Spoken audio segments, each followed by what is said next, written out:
Hello, it is June 14th, 2020. My name is Greg Farrar, and this is my COVID-19 Trends live stream. I will start with countries of the world, followed by states of the United States, followed by the counties of California. As you can see on the screen, I have a website. I think this is the second time that I've actually presented straight from the website, but this is considerably different from the way that I was doing it back in the day. gregfarrar.us is the website, and the nice thing about this is that these reports, this page is available to anyone. These reports are available to anyone, and so if there's something that I don't cover here, a state or a region or a country that you'd like more information about, you can come to gregfarrar.us and you can zoom in on these reports. And yeah, that. So I'll start with the countries. Make sure my live stream's looking reasonable. I think so, yes. Oh, I'm gonna do something here for a minute because there's this little bar at the top that I can make go away that otherwise is just going to pollute my live stream. There, logged out of WordPress. Now, let's go to the countries. And if you put something in the YouTube chat, I will probably see it. If not, there's also this contact link here on the website. You can contact me there. You can find me on Facebook as Greg Farrar, and there are lots of ways to reach me. So looking at the very top level report, the total cases, as always, the United States in the lead, Brazil following, Russia next, India, and the United Kingdom. Perhaps more interesting, well, more interesting to me anyway, because I'm really more about the future of this thing than the past, and that graph was all about the past, really.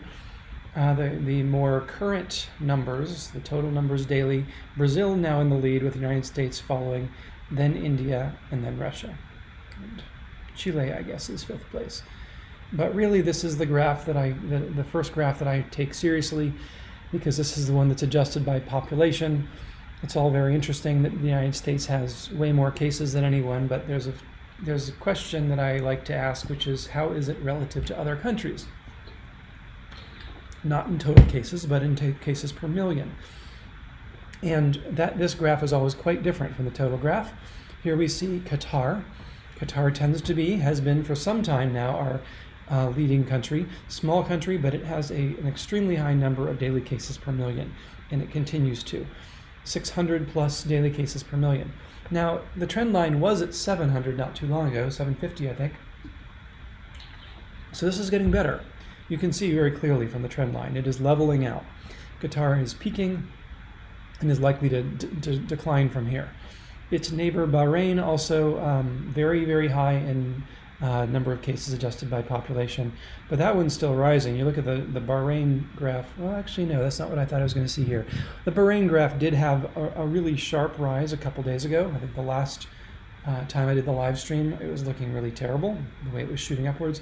But the latest days, well, for one thing, we have this 0 here, which probably means that highest number is really just 2 days combined. But more importantly, I think we have a couple of good solid days here that are below the trend line.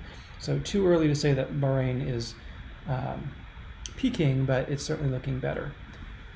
Both of those small countries, not so much Chile. Chile, part of that Central South America cluster that has been the hotspot of the world mostly for recent weeks. Chile at 340 daily cases per million is well behind those two, but 340 is still very high. Recently, I've been calling it a hotspot if it's over 200. And so Chile also a hotspot, as well as Oman and Armenia. A couple of sort of random countries that, for whatever reason, have got this epidemic suddenly very badly. Also fairly hard hit is Panama at 160. That's not quite hot by my definition, but it's warm at least. Sweden, very interesting to watch Sweden. We put a lot of attention on Sweden in this series. because Sweden it is surely the country, maybe of all the world, that was least locked down, that also had a fair number of cases. Europe locked down pretty quick. Italy and Spain had this quite badly. They were up in the hot range or near. And Sweden wasn't so much, but where all its neighbors, Scandinavia and Europe as a whole, instituted some fairly significant government-level lockdowns, stay-at-home orders and such, Sweden did a lot less of that, and it did it very deliberately. And so the nice thing is Sweden has given us the opportunity to see, did that work or didn't it, at least to some degree. And it seemed for a long time like it was fine. Sweden was hovering down at 50 DCPM, daily cases per million, which is not much. It was not a warm spot, much less a hot spot. And so it seemed like the lockdowns or the lack of lockdowns, or the limited lockdowns, had not seriously impacted Sweden, which then begs the question, or prompts the question, I should say, should everyone else have locked down, or should we have all done what Sweden did? I think it's still a long time before we'll really get good information to answer that kind of question. But what's interesting now is that for a couple of weeks, Sweden has been sharply angled upwards. Don't know why that is. You would have thought if it was the lack of lockdown that it would have happened back in April. But now, for whatever reason, Sweden, by far the worst of Europe in daily cases per million. No one else in Europe is even in the top 25 in daily cases per million. But Sweden, which maybe coincidentally had this different approach to the lockdown, is now right in the middle of the list at 10th or something. So I don't know why, but Sweden's got a little bit of a problem. It's 125, 140. It's a significant problem. The United States, on the other hand, doing much better than Sweden, as you can see. It's been stable for the entire duration of this graph. I started this back in early March, so we talked about the United States differently back then. When I first started it, the United States was trending towards negative growth. Not so much right now, though it's not too terrible. But it has been very stable at about zero growth. You can see this line pretty horizontal for the entire, 6 weeks? Roughly 6 weeks that I'm looking at here. And it has never been warm. It's never been up to 100. So the United States continues. Maybe there's a little bit of a tilt upwards, and I think we'll see that in the rope chart.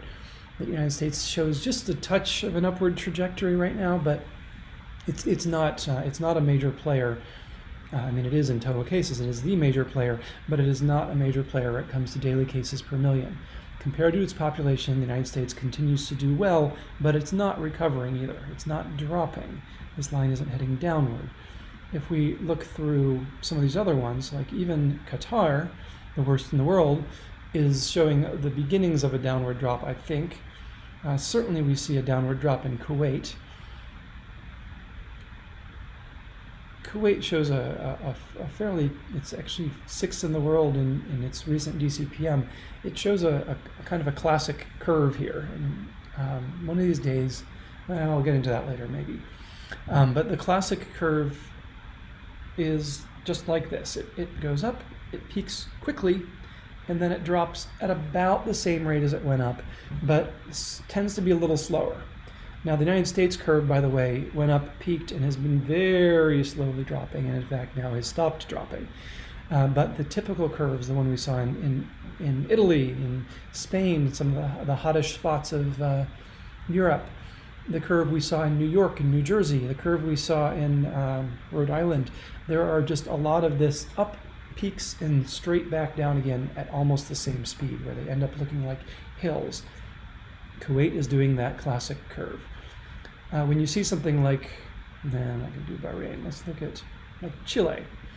When you see something like Chile, then you could look at this graph and say this is terrible, and it actually is terrible. This is the daily cases per million is pretty atrocious at 300 some, though I will say New York at its worst was way over 1,000.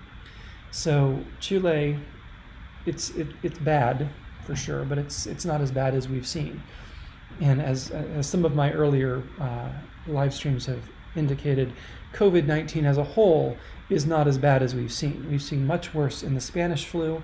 I don't remember now what its DCPM was. I did that analysis once upon a time. It was something like, actually I have it over here somewhere. No, I don't. It was something like 2,500. Yeah, okay, here we go.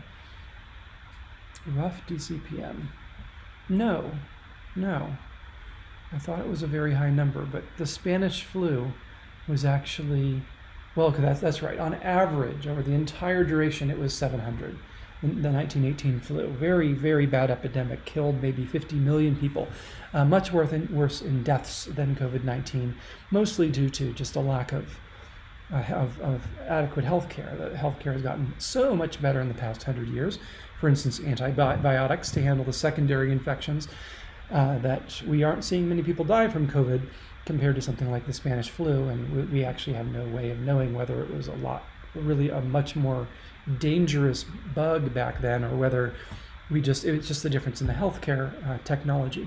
But in any case, Spanish flu on average was 700, which suggests that its peak might have been at 1,500, like New York.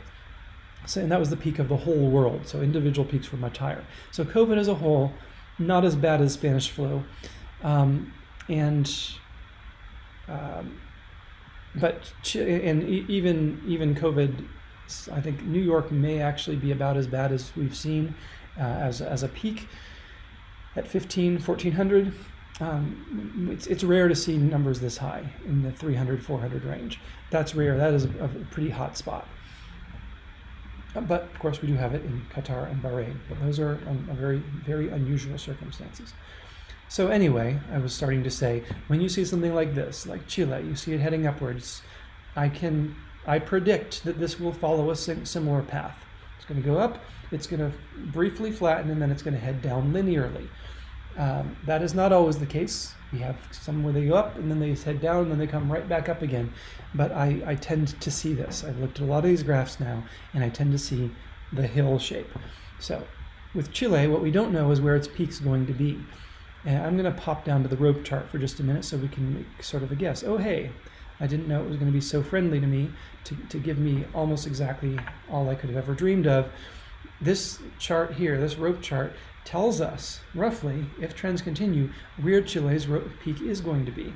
Because right now, Chile, though, if you look at this graph, it looks scary, up, we can guess it's going to flatten and peak. And this chart, as the growth rate drops, is pointing towards exactly that. There's a gradual slowing of the growth rate. When it hits zero, which is the slightly thicker horizontal line, when it hits zero, Chile's peak growth will peak, and then it will start to drop. That's typically how it works. And we see this this is a very nice graph to see. Chile was in really bad shape 6 weeks ago with almost 10% daily growth. It has gradually and steadily dropped to about 1%.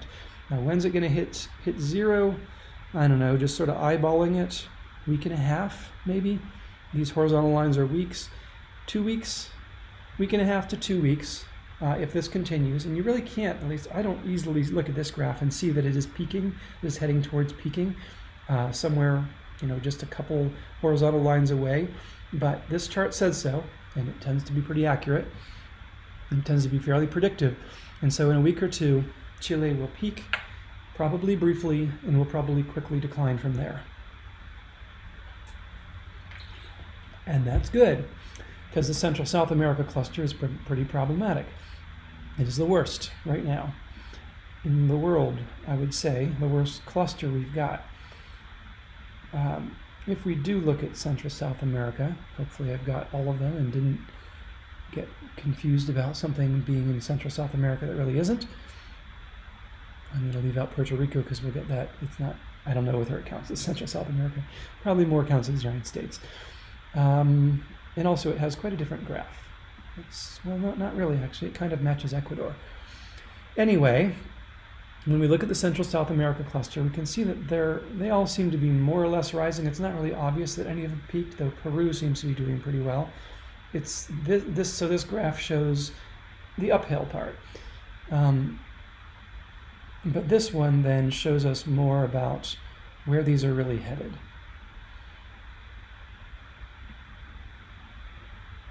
quite different, some of them from the others. All right. We got some wild swings here in Panama, but at least 3 of them, Chile, Brazil, and Peru, which I'm guessing are the biggest 3. Ecuador might be, but I don't know. I'd have to look at the population numbers. But 3 of them are clearly following this straight downward trend. 2 of them, Brazil has already peaked. I get weird looks when I say this because you wouldn't know it from the news, but Brazil has already peaked. Just peaked a day or 2 ago. It is headed downward now in here. Its growth rate should be negative, and we can't see that looking at this. Where's Brazil? It's not really obvious if you look at just Brazil that it's peaked, but trust me, it has. This graph shows the growth rate. The growth rate has been declining. It's been steadily declining. It's been actually negative, quite 3% negative, as the average of 7 days. This is so noisy that it's really hard to look at it and say how the average of 7 days ending here compared to the average of 7 days ending there. But this is a pretty solid straight trend line over weeks and weeks and weeks, always descending. I would find it very surprising if Brazil did not start showing a decline in this graph visibly. And you can see we've got a few of these, but this is more of a mini trend, and we've been seeing these mini trends on a weekly basis. So this doesn't really mean anything. We're more talking about the long term, which direction is that graph going, and it's headed down. So Brazil, Peru, on the other hand, or on the same hand really, because it's doing the same thing, Peru much more obviously peaked. It peaked a full week ago, and that gives enough time for this trend line to start to notice. It's really obvious looking at the dots here that they were high and now they're low, and so the trend starts to say, okay, something's happening. The trend line hasn't quite noticed that it actually was a peak here and is now heading downward. I can't even tell that by looking at it, but again, the rope chart gives us this. Goes one more derivative down, and we can find that Peru also peaked a week ago and is getting better. And then there's Chile, which we talked about, peaking in a week or 2. Ecuador certainly isn't looking good, though it's all over the map, and I'm a little leery of these numbers anyway. Any curve that looks like that is weird enough for me to be suspicious of the data. But maybe, Ecuador may be rising. It claims to have had 7% and 3% rise in recent days. And then Panama, which is really bizarre in its curve, but has stabilized a little bit now in a way that, you look at these big numbers here. The most recent week, 8%. Each of these points is an average of a week ending that day. The week ending yesterday, 8%. These are bad numbers. This is not good news for Panama. So I certainly don't expect Panama to be hitting the 0 line anytime soon. But if it behaves like everyone else, it will eventually peak. And right now, the other half of this question always, like how hot a country is. Why can I not find Panama? Panama. I'll look at it down here, and then I'll find it backwards. There we go. And yeah, you can really see these spikes. Panama is looking very problematic. No, I was going to say the other half of the picture is how hot it is in data cases per million, because often we'll see a high growth with a country that's relatively small in cases, and that's not a problem. It's not a big problem to have a short-term high growth in a country that's only 10 DCPM. But Panama is not that. Panama's latest DCPM is 210. It is just reaching hotspot. Even looking at the trend line is 160, which is quite warm. So Panama has a lot of cases, and it has a pretty high growth rate. At least it's not shooting upwards in its growth rate. This is at least horizontal, but Panama is probably the worst on this graph of Central South America. Looking then more broadly at the top 25 in daily cases per million, the top 25 countries, I do throw out some of the really small countries, but we still see here there are a lot of countries that you don't hear about in the news much. Smaller countries, less populous countries. These are, even though I've cut out the really little ones, under 1 million people I think is the cutoff, just so that we're not looking at nothing but names we've never heard of before. At least at least these are mostly familiar, but at least to me, but we do have a large representation of small countries here. And what that means is the big countries mostly don't have a problem. At least that's one way of looking at it. They may even have a lot of cases. That's a whole different question, whether they have a lot of cases per million. But most of the big countries of the world are not growing quickly because they're not in this top 25, and this top 25 is all about how quickly are they growing. We do have the United States, unfortunately. It's certainly in trouble, and we have Russia as well, also somewhat in trouble. Let's look at some of the bigger countries. I'm just going to sort of roughly pick countries based on, I don't know, how well I know them, how often I hear about them. This is a pretty random collection here, I think, and it's not necessarily based on population. Maybe it's a Eurocentric collection, but in any case, of some of the biggest countries, we have this Sweden, we've talked about, certainly looks the worst of the bunch. South Africa, not looking so great, but it's not a hot spot and it's not quite rising. The United States, just barely rising, 0.5%. And Russia, pretty flat. Russia and the United States are following railroad tracks here, very similar trajectories. I know that Yeltsin thinks that Russia's doing much better than the United States. It's not clear from this. They seem to be doing about the same. Let's compare them. Just have a little Cold War shoot off. United States. Oh, I already selected United States. It's Russia I'm looking for now. It should be high. Yeah, Russia. Okay, so in total cases, Russia has far fewer. How about in daily cases? New daily cases. How is Russia doing? Russia versus the United States. Wow, my brain is just not functioning quickly here. Yeah, in total, I don't think we can really say that there's a clear winner here. Yes, Russia's doing fine at 60. The United States is at 69. It's they're about the same.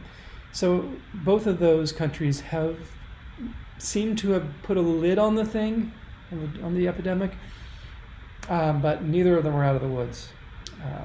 To mix my metaphors, we have horizontal lines here, and they really need to be heading downward. We have slight upward lines here, which really need to be heading downward. So both Russia and the United States are very much in the same boat.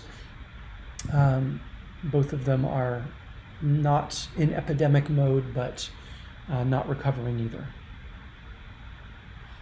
All right, looking at the whole world, you want to talk a lot of small countries with names I don't know. This is the list for you. I generally don't even, I got lucky this time. I pointed and got France. I've heard of France. But generally when I point at these, it's like, okay, well, I know that one too. I don't know. I guess I know a lot of countries. It seems like an Azerbaijan. I haven't come across that one very often. Former Soviet Republic probably, or Mali. I don't usually point at the specific countries here, just because most of them are very small. But the general trend, all the countries in the world, we have quite a few that are, I'd say, ultra hot spots here. But again, these are going to be tiny. Angola, heard of it.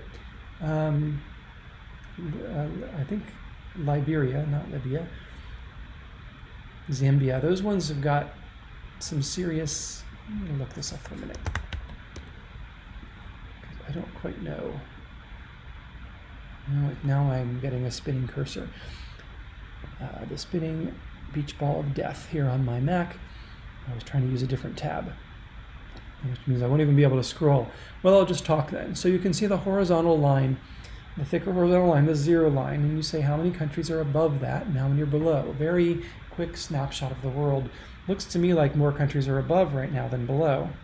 Certainly there's a sort of a thick part of the rope, and then outliers. There are a lot of countries that are doing very well. Many, many, many shrinking in cases. But there are probably even more that are rising, and a few that are doing really terribly. All right, this is ridiculous. How long is my beach ball going to spin? And if it's spinning, am I still broadcasting? Well, let's see.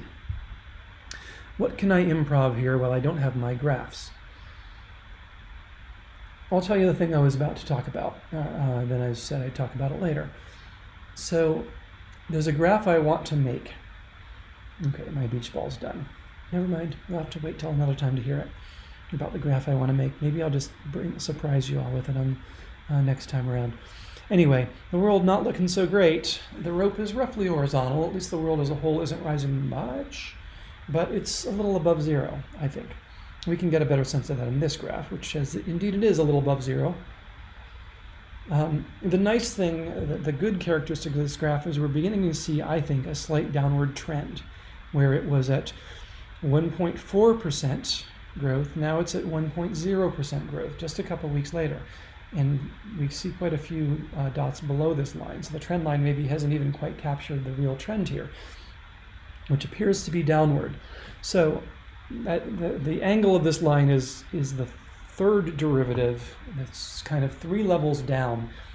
So yes, the world has a lot of cases. Yes, the world still has a lot of new cases every day.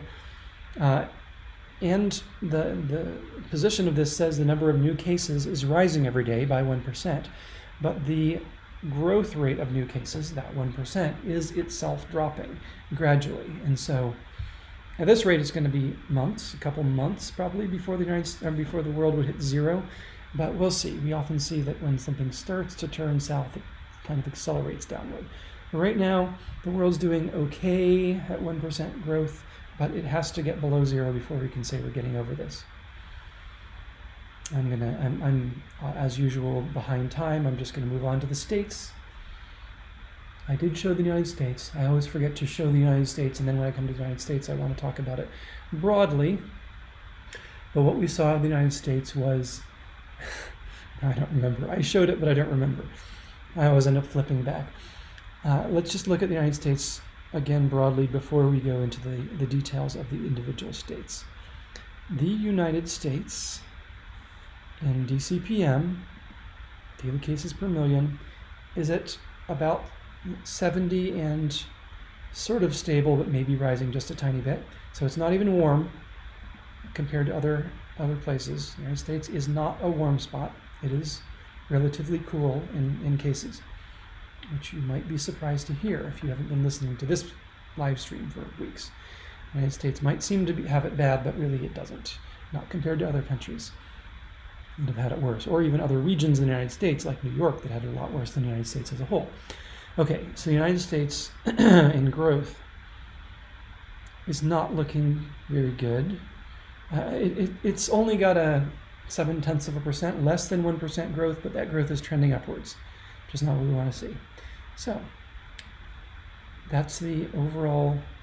Just want to make sure of that, because that wasn't quite how I remembered it. Yeah, the United States has had the last week it's averaged 2%. So this line is being pulled upwards. The United States is accelerating in growth. Its growth is positive and it's accelerating. Not what we want to see. Okay, so that's bad news about the United States. Slightly bad news. Again, it doesn't have a lot of cases yet, so it could get away with this for a very long time at 1% before it started to really be a hot spot. But still, it'd be nice to see that shrinking. When we break it down by state, we see that it's all California's fault. Well, no, not really, but if you look at this graph, the places where the dots are below the trend line are places where states are starting to turn downward and shrink. New York, which was by far the most cases, and New Jersey, which was second, both are very much recovering according to this. And so is Illinois, and so is Massachusetts, and so is Pennsylvania, and the rest is kind of noise. So why is the United States growing when we see all of its major components shrinking? Well, it's not all California's fault, but if you look at California, it really is looking like it's heading in an unfortunate direction. It's speeding up. So that's part of it. That's part of it, though as we'll see, California doesn't have that many, super many cases either. Really, the answer is down in these numbers down here. I'll also show you Texas, because Texas is also misbehaving. Texas doing much what California is doing, accelerating in new cases. And then there are a whole bunch of other states that are accelerating even faster, which are sort of the inland states that we'll be seeing in a minute. And you put those all together, and especially now that New York, for instance, if you just, I can't even do it. I was going to say, now that New York is so small in daily new cases, all the other states that are starting to speed up and heat up are starting to catch it. So I don't have the data on, I can't show you the daily cases for New York because it has so few of them that it's not even in the top 25. This isn't even adjusted by population. New York, in spite of its immense population, has so few cases that its cases are not in the top 25. New Jersey as well. So that's great news for New York. Not New Jersey, actually. New Jersey is still there for now, but hundreds of cases it has versus some places that have thousands. California has 3,000. New Jersey is now down under 300, a tenth of California. And New York, again, has shrunk so far that it's not even on this graph. But we can still say how much New York has added by looking at this. 382, I can't do it that way, 381.7 to 302.6. It's about 900 maybe, if I'm counting that right. 900 new cases today. It actually makes me wonder why it's not on this graph. Maybe it's because that's a relative. I had 900 then too. Is it on this graph? New York. Oh, yes, it is. I completely said everything wrong there. All right. So New York and New Jersey are on this graph. I just can't find them in the. I'm having the usual trouble of not finding things in the legend. So they're still in the top 25, and New York, in fact, is the middle. They're dropping, but they're not gone yet. I think they are gone from the DCPM report, which is maybe what I was thinking about. But anyway, any case, they're still there, but you can see they've gone from 8,000 or something down to 1,000. They've dropped, I think it was even more than that if you go further back maybe. Well, yeah, here's 10,000 down to 1,000, 90% drop. And so they don't have much to give back to the total numbers now. They used to have 10,000 a day, and if they dropped and dropped and dropped, we could see 10,000 come off the daily tally of the United States. But now they only have 1,000 each. Well, actually New Jersey is only 200. New York, yeah, indeed has 1,000, under 1,000. And so if we can get a gang of Midland states together that together contribute 2,000 new cases, that's gonna more than compensate for the drops, any drop we could see in the future in New York and New Jersey. And that seems to be what's happening. There's a gaggle of 8, roughly, states, Midland states, that are rising very quickly. Arizona, I think, is sort of the poster child for this. And we'll see more about that in the coming reports.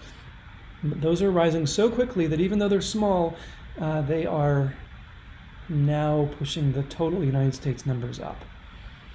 Yeah, and you can start to see in this DCPM graph, we can really start to see those states. These are familiar names now, but only in the past week. Only in the past week have we really started to talk about these states you see at the top. Rhode Island has been around forever. It's weird, and we're not going to talk about it now. It had it terrible. It's better. It's fine. DCPM 25. Rhode Island is fine. So I'm going to make it go away because it'll adjust our graph a little bit. And so we can see other states better. But the A's, Arizona, Arkansas, Alabama, AAA states, these are the ones that have the worst growth right now and the worst daily cases per million, it seems. Let's take a look at them. Actually, let's zoom in first. Oh, I've got Rhode Island, but whatever. Go away, Rhode Island. But just to take one moment to say as well, there is the classic curve. It rises, it quickly peaks, it falls a little slower than it rose. We're seeing that with that. We see it with Maryland and Nebraska. We see that a lot. And I keep pointing this out because when we see a state just rising, we can guess that it's not going to infinity. Obviously, it's not going to infinity, but also it's not going to wiggle all around. It's not going to suddenly exponentially shoot upwards. That doesn't happen. The rises are linear. You can see it's a straight line. We don't see exponential generally. weird cases can happen, but when we see a state rising, we can be pretty darn sure it's going to peak and it's going to fall in the rope chart, and it'll be linear in both directions, and the rope chart will tell us when. So, go away Rhode Island. We don't have, another thing I want to emphasize, we don't have any hot spots. We don't have any hot spot states anymore. We've had some. I think Illinois and Michigan certainly were. New York, New Jersey, Rhode Island, maybe Louisiana was once a hot spot, or at least warm, but we don't have any now. Here's that 200 line up here, which I'm now calling a hot spot, and no one's anywhere near it. We'll zoom in a little bit further to see who's close. So here's Arkansas, one of the AAA. Here's, actually before I show the ones that are shooting upwards, notice the ones that are headed downwards, the ones that are recovering. They're still warm, over 100. Maryland, Nebraska, and Iowa. Well, Iowa's flat, but those are heading downwards. The rest of these are not even warm. The really troublesome ones are these five-ish. Arkansas, North Carolina, Arizona, Alabama, and Utah. And there's at least one other one that tends to make the cut as well. Louisiana's not looking so great right now either. South Carolina, yeah, the Carolinas are rising. South Carolina is lagging a little bit, but those lines that head upwards and to the right sharply, those are the ones that are in the news right now. People are freaking out about Arizona, and with some cause. This is not the graph we want to see. So the trend line doesn't tell the story, obviously. And all that business about not seeing exponential growth, well, we'll see. But this may be an exception. Arizona really is heading for the roof right now. It's hot. It has many hot days in the recent week, and it's rising. It's showing no sign of falling. So Arizona is in big old trouble. Arkansas, kind of similar, though it also has some weird low points here, but it's hot, or warm at least, not hot, but it has a few hot days. Alabama, not looking so great, just crossed over into being a warm spot, and it has some pretty warm days. South Carolina looks like it's going to shoot up to infinity here. I guarantee that won't happen. But it still has some, it's not warm yet, according to the trend line, but it has some warm days. Mississippi, I'm not sure why it's here. It had a couple of hot days, but the trend in Mississippi is not that bad. It more looks like it's flattening out, and those hot days are probably just days that were missed in the reporting and got doubled up. Georgia has had some exceptionally hot days recently, but its overall trend seems to be okay.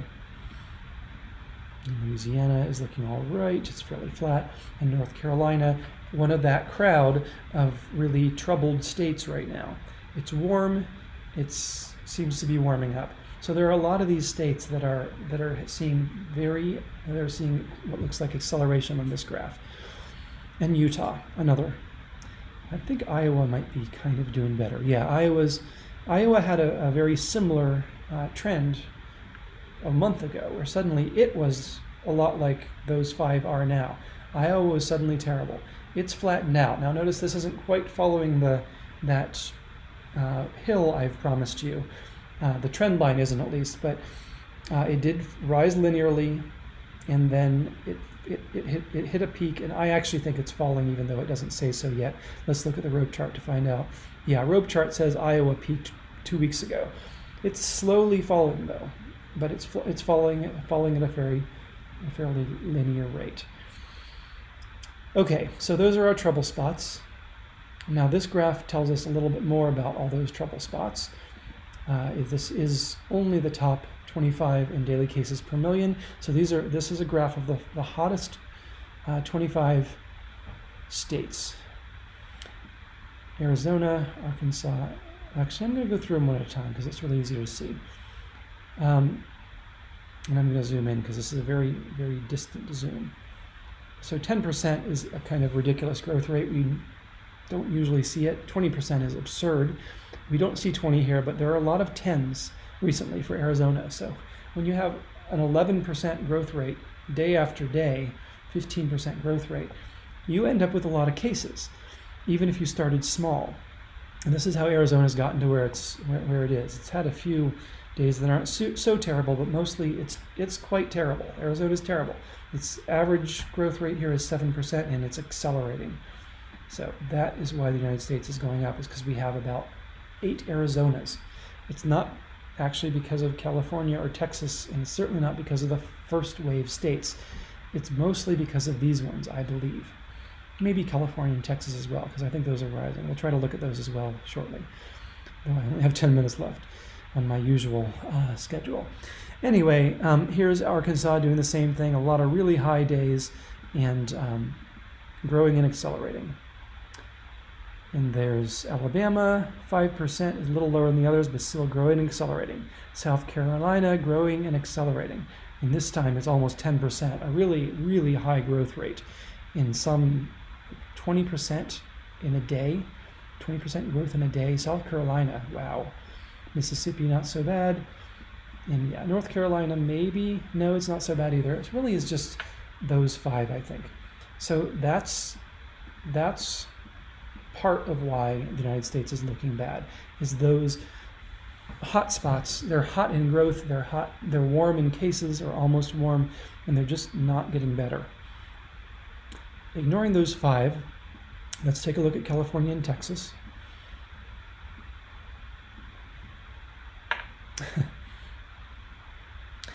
California and Texas correlated on a graph. You don't see that much. But here they are, California and Texas, in lockstep. We have, yeah, they're the same state. Sorry, Texas. But it's true. We have 70, or sorry, California, depending on which side of the aisle you sit on. We've got both of them, neither of them are even warm yet.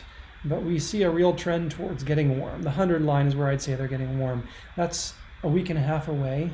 If these trends continue, California and Texas will be officially warm, according to Greg Farrar, data analysis. I don't even know what I'm called. Officially warm in a couple weeks.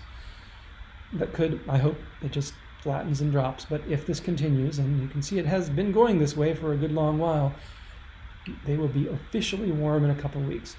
And they are growing, as you can see from that graph. This is just another way of saying that. But at least we don't have that, where they're growing and accelerating. At least they're growing and relatively stable, maybe just barely accelerating. 2.2% here for California. Used to be 1.0%. So over the course of about a month, it's added an extra percent. So yes, it's even accelerating, but it's a very slow acceleration. Okay, looking at the states as a whole, what is the trend of the United States? It looks a lot like the countries as a whole, really. We have about even, above, and below. We don't have as many extreme outliers here. We've got some 10% up and 10% down. Those are pretty extreme. And certainly the rope chart continues to be frayed in this way that it gets here towards the right side of the graph, where we're seeing some of the states that are growing tend to be accelerating, and the states that are shrinking also tend to be accelerating. And so it typically goes with the rope chart. But here we filled in almost every little nook in this negative 10 to 10% range. If you got a number, I can find you a state that has that. Oh, where's my? I notice I haven't been paying attention to chat. Fortunately, no one said anything in chat. So yeah, the United States, as it has been for some weeks now, it's kind of in the balance. Not getting better, not getting a lot worse. Getting just a little worse, not totally visible there. Testing continues to be, I would say, very good. Almost 4% for the very worst state, Idaho, and 18% for the very best state, and a lot of states in the middle. There's New York getting over its epidemic by testing its way out of it, perhaps. Percent tested daily. I'm just going to skip over that one for today. It's good, I'll tell you. And we can look at the number for all states, how many of them are seeing less than 10% positive tests. If you do 100 tests, how many tests do you get positive? If it's less than 10, then you're one of these states, which is pretty much every state. I don't know what Maine's doing up there. Arizona perhaps not surprisingly, is seeing a higher test rate, a positive test rate. They're catching a lot of new cases. I don't know quite what happened to Arizona, but at this point, they are not meeting the 10% threshold, nor is Alabama. So those are a couple of our problem states, seeing a whole lot of positive tests. And the other half of that is they're not doing a whole lot of tests. If they did 10 times more tests than this, we can roughly guess that they'd see maybe 1% positive rate. Because if you think unless they're really catching completely unknown cases every single time, if you do a lot more testing, you would expect to find more and more people who don't have the disease. Unless Arizona really does have 11% of its population infected right now, which is possible. It couldn't be more than that, I think. I always use this graph as a maximum, how many possibly could be infected in a state. If they're testing, presumably testing people who are more likely to be infected, people with symptoms and so on, and they're seeing only 11%, then they couldn't have more than 11% of the state infected. That would be an astonishing number if it were true, though, so that's not much of an upper bound. The more interesting upper bound is on New York, where we can fairly safely say that no more than 1.3% of the population is currently infected, and probably much less. All right, that's it for the states. I have already shown California rising and very slightly warming. I'm going to zoom through the counties of California. So I'm just going to go straight to the reports I like best. DCPM report. We can see Imperial and Kings, as always, are leading. Though I will say that if we look at the rope chart, Imperial has... I lied. I thought it had turned the corner. I guess it's Kings. Kings has turned the corner. Imperial is still growing. It's not what I remembered. Interesting. Imperial is still growing. Wow. 7% a day. So yeah, bummer for Imperial. I'm not sure. I don't quite understand that, but that's what it says. Imperial's still growing. I thought it was getting better. It doesn't look like it now. And it's had a couple of very high days. Well, that's why probably haven't seen this. 20% growth? 30% growth? What in the world? Am I just completely misreading this? I'm going to zoom in and see if I... No. What was I seeing?